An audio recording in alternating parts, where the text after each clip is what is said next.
Hello, my name is Nikos Efthimiadis and I am happy to present you our work titled Composed Image Retrieval for Training-Free Domain Conversion. In composed image retrieval, we assume two queries. One image query like this photo of a dog, and one text query like the text is playing with a red ball. Then we search a database for images that are positive to both queries. In the special case where the text query is defining a domain, the task is called domain conversion. This paper presents the following contributions. It proposes a strong testbed for domain conversion that is composed of 4 datasets. Specifically, it extends ImageNet-R by using every domain as image queries, and it repurposes 3 popular computer vision datasets for the domain conversion task. It also proposes Freedom, a training-free domain conversion method that is a new state-of-the-art in all 4 domain conversion datasets.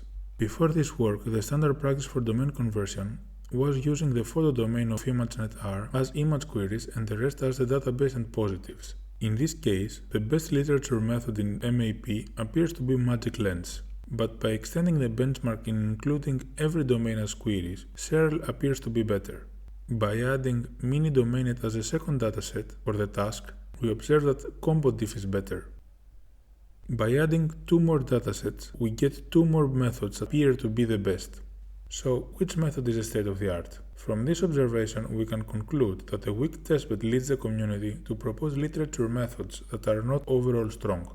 As a testbed, we propose ImageNet-R and mini-domainnet, where the image defines a category and text defines a style.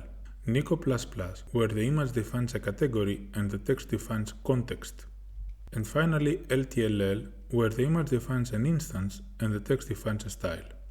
As for the proposed method, there are 3 intuitive directions to tackle domain conversion. The first is simply to combine the embeddings of the 2 modalities in the space of a VLM-like clip. Starting with the 2 queries, the image goes through the image encoder and the text through the text encoder. So they are both mapped in the same embedding space. The database images are already in the same embedding space offline. Then the database images are ranked according to some distance from the text and image query. This approach is quite ineffective. A second direction is to combine both queries within the image modality. In this case, both queries are combined through a generative model like instruct_pix2pix in order to create an image that satisfies both queries.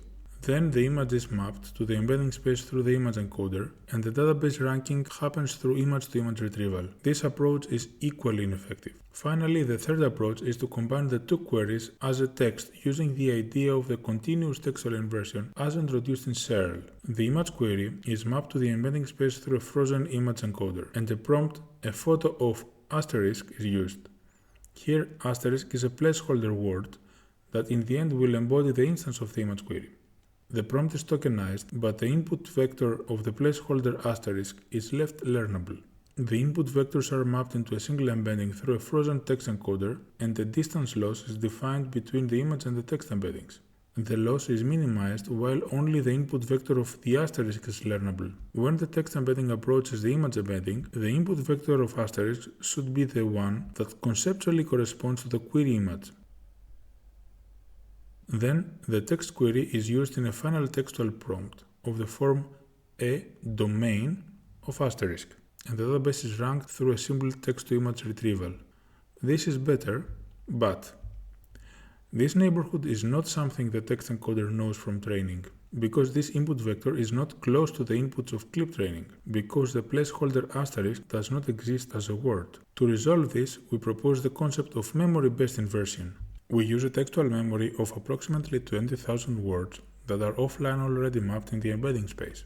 So when the image is mapped in the same embedding space, it can be assigned to the closest words or text labels. Then, the combined textual query will be a prompt of the form a domain of the text label, and the task continues as simple text-to-image retrieval. We found that this approach is the best. Here we can see a comparison of the continuous textual inversion versus the memory-based textual inversion. The MAP is better for the memory-based inversion in every dataset except for the instance-level dataset. That is because a single word cannot describe an instance well. This can be fixed by using more words. The pipeline of the proposed method Freedom can be summarized like this. The image query is expanded through image-to-image search in a visual memory. The expanded images are mapped to a number of textual labels from a textual memory. The textual labels are counted and only the most frequent ones are kept, along with their frequencies. The text labels are combined with the text query through simple text concatenation, and they are our final composed queries. The database is ranked according to every composed query, and the similarity aggregation is happening as the weighted average of the similarities. Here, the frequencies of the text labels that are kept in a previous step are used as weights. We also present the following ablation study. In this table, the rows are method components, and the columns are the number of words used.